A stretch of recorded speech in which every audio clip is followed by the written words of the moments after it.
You see, this is the stuff we're talking about. This is what we have been talking about. We got Elle Duncan on Stephen A. Smith's show trying to downplay and deny the Caitlin Clark effect and trying to spread the credit to everybody else. This is the classic. It's not her, it's all of us lying stuff that they have been doing. If it's all of y'all, why is Nafisa Collier constantly name dropping this girl when it comes to this CBA and trying to get everybody paid? Why is it?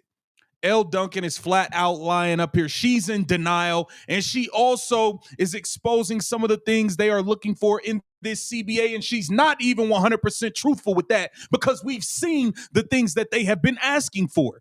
This is crazy. We got to tap into what's going on the Stephen A. Smith Show. Let's get into it. Welcome to Keep the Vision. Make sure you like, comment, subscribe, share the channel, hit that bell notification, hype the video. It is always greatly, greatly appreciated. Let's get right into it. We got Elle Duncan. This time she's not with the Stooges, Shanae Ogwumike and Andrea Carter. She's by herself on the Stephen A. Smith Show. And listen to this lady flat out just disrespectful when it comes to the Caitlin Clark effect. Acting like it's everybody else, trying to make it seem like the fans are the reason for a divide in tension. Let's get into it, man. WNBA, the gift that keeps on giving. However, I remember when we debated about this, and I was debating about it with Shanae and everybody last year when I was talking about Caitlin Clark. I was like, I was like, follow the money, because, I'm following the money. Yeah. So I'm sitting there, I'm looking at the Caitlin Clark coming in, and I'm going like this, wait a minute now. She ain't the best player in the WNBA. We understand that. But she's a cash cow. Ride that boat, because guess what? Everybody would stand to benefit from it. There were people who seemed a bit resistant to that. Where were you when all of that was going on? And how did you feel about, not everyone, not most, but there were some who were resistant to it? What were the kind of things that you were saying amongst yourselves when you had these discussions as ladies? She about to start lying. I could smell the lies. I think there is nothing wrong, Stephen A., with exceptionalizing women. We exceptionalize men. We say that the face of the NBA is LeBron James. That's okay. It doesn't mean that nobody else matters or is important or their journeys aren't important. And so I think two things can be true at once. You're right.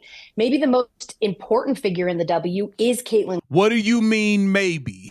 See, what do you mean maybe the most important figure in the W is Caitlin? There is no maybe. She's the reason y'all using these numbers to try to get paid now.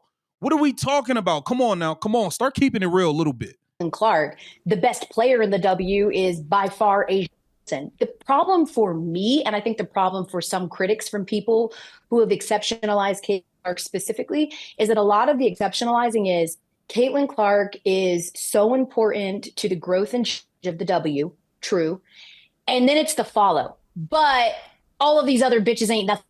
It's like, it's... No, all we said was there are other good players, but nobody cared. And that was the facts, though. Nobody lied. We didn't say nobody else could play. All we said was, what, nobody watching them. And that was the truth. That was the truth. It was plenty of good players. Nobody was watching them. Caitlin Clark was the only one driving in the numbers, selling out 18, 19, 20,000 seats, every single arena, home and away games, getting the games moved to NBA arenas. That is what we were saying, and they were jealous. What are we talking about? They was jealous and hating. They was the ones acting like the whole fan base was racist, regardless of what their race are. If you were a black Caitlin Clark fan, they were calling you, we can call coons, all types of stuff. You are labeled racist if you like Caitlin Clark, and a lot of that sprung from the players. Come on now, stop it. It's that part of it where it's like, it's the compliment and then the denigration of everybody else and trying to compliment Caitlin. And that's where I have an issue. It is okay to say and to put her cover of Time Magazine. It's well-deserved and well-earned. And honestly, Time Magazine, okay, but then the owner of or whoever it was from the Washington Mystics or whatever came and said, it should have been all the players or something. Come on, y'all did a lot of this. Y'all were they were hating, bro. It's as simple as that. The ratings and all of those things are proof. We're not arguing or debating that. For me, the issue comes, and I think for some of the players in the league, comes from people saying, I'm only watching Caitlin Clark and none of you are anything without her. That is where I think a lot of the animus Tension really has lived in this idea that if you're a Caitlin Clark fan, you have to hate one else, or you have to hate. No, it's not about hating nobody else. No Caitlin Clark fan hated these other players. These players hated and were jealous of Caitlin Clark's fan base, which made Caitlin Clark fans start reacting. That is what happened. No, but Caitlin Clark fans didn't even know these people. They didn't even know these people, bro. Like, nobody was checking for them. That's just the facts. And I am somebody who did watch WNBA. I am somebody who said Kelsey Plum is my second favorite player to watch in terms of entertainment value. I enjoy her style of play and all of that. Bro, nobody was checking for them. These players were going on national platforms calling an entire fan base racist, saying they don't want this fan base here, doing all types of stuff. They came at this fan base first. It wasn't the other way around. That's just the facts. Hate her perceived enemy, or you have to somehow put down the rest of the league and praise her. And that's like my issue wholly, but I think it's 100% true. She has been such a driver, and she has been exceptional and transformative, period. Leave it there, because it's true. And see, and the reason why I wouldn't is because I'd use an Elle Duncan as an example. Like a lot of ladies, you're strong enough, intelligent enough, articulate enough. Elle Duncan doing a lot of lying, Stephen. I know you rock where she doing a lot of capping up here, bro.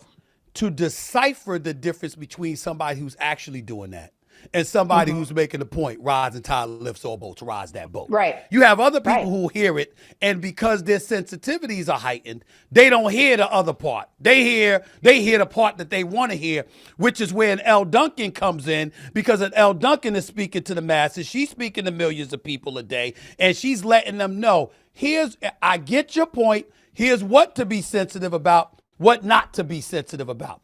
How challenging has that been for you amongst your own gender to be that voice, to be opinion? And so to sit across from you and Dan or 6 o'clock Sports Center, and my only goal is to be a point guard, not with people your whole entire career. And sometimes you have a really great working relationship. And listen, man, let's get to this other point that she made in terms of the CBA. We just watched this lady lie about Caitlin Clark and try to make it seem like other people was the reason for this and that, and try to make it seem like Caitlin Clark fans started this back and forth with the players. No, the players started this because they were jealous of her. Make no mistake about it. They were jealous. No fans. These players was going on ESPN coming at a fan base that didn't even know they existed. They didn't even know these people exist.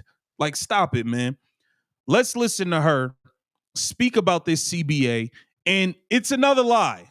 Come on, man. One of the greatest things that I love to watch in sports are the A team. Y'all are basketball and then the WNBA space. Right. And so they wrapped their arms around me and like helped me in a way that I can never, ever, ever repay. And it has been so rewarding to sit on a desk with people who, actively root for you, want you to win. Everyone wants everyone to win. And it's really special because I marvel at them. I mean, you guys, like, as good as they are on air, they're better people off air. They're just in the house.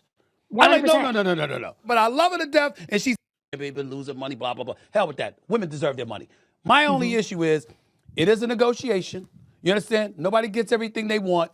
You and I. All right, now we about to get to her addressing this whole CBA negotiation and what the women really want. I both know through experience how you handle stuff during a negotiation, sometimes influence negotiations. How have you felt about what their position has been? And do you plan on bringing any of this up at the ESPNW Sports Summit? Right now, they both want the same thing. They both want no stoppage in play, and they both want the continued, viewership and growth of the league to happen. But right now, they are not speaking the same language. And I think that so we are 3 days away, and they're not speaking the same language. No deals getting done. No extensions being done, you guys. They are not speaking the same language. And I think that because this is the most important CBA of our lifetime, of their lifetimes, they are going to do absolutely everything they can to get everything that they deem to be a non-negotiable. And I've asked multiple players, What is your non-negotiable? And it is revenue share. Like that is some of the other stuff I'm sure they can deal with and whatnot, facilities and things like that. Basketball related income. Revenue sharing, absolutely. That's their non-negotiable. They want a bigger piece of the pie. They are not saying they want the same piece of the pie that the NBA or the NFL is getting. That's not what they're saying. They just want something that is commensurate to the growth that we've already seen and the projected growth that they will see over the next 5 years. So she claims that their only thing is the revenue sharing. Well, we know that's not true because they don't want to be exclusive with the WNBA. They want to be able to play in other leagues. They want to be able to go and get payments from Unrivaled. They want to have the option to do Project B. They want to be able to play in these overseas tournaments and make money. So we know that that's not true right there. Unrivaled being exclusivity with the WNBA is one of the major hiccups. It's not just the revenue sharing. That's not true. We know that's not true, bro. Like, come on now. They want to be able to go get money in Unrivaled. A lot of them now have equity in it. They have raised a lot of money for Unrivaled. They're not trying to just throw it away and ruin those investors' fight. Like, no, being exclusive with the WNBA is one of the major holdups in this. And you can't convince me no other. The proof is in the pudding, man. Like, stop playing games. Who do y'all think y'all be talking to, bro? Who y'all think y'all be talking to? We know what's going on. Y'all trying to get people from that played in 1938, paid and all this stuff. Man, it's a lot of stuff y'all doing, man. At the end of the day, Elle Duncan, I don't feel like you was very truthful on this. I'm going to keep it real. I don't feel like you was very truthful on this. I definitely feel like you tried to play Caitlin Clark and her fan base as if we came after these players when majority of Caitlin Clark's fan base didn't even know these people exist. Like, let's just be real. They didn't even know these people exist. They weren't coming at them. These players was hating on Caitlin Clark. It is that simple. Get down in the comments. Let me know what you think about this. This Keep the Vision. Make sure you like, comment, subscribe, and share the channel.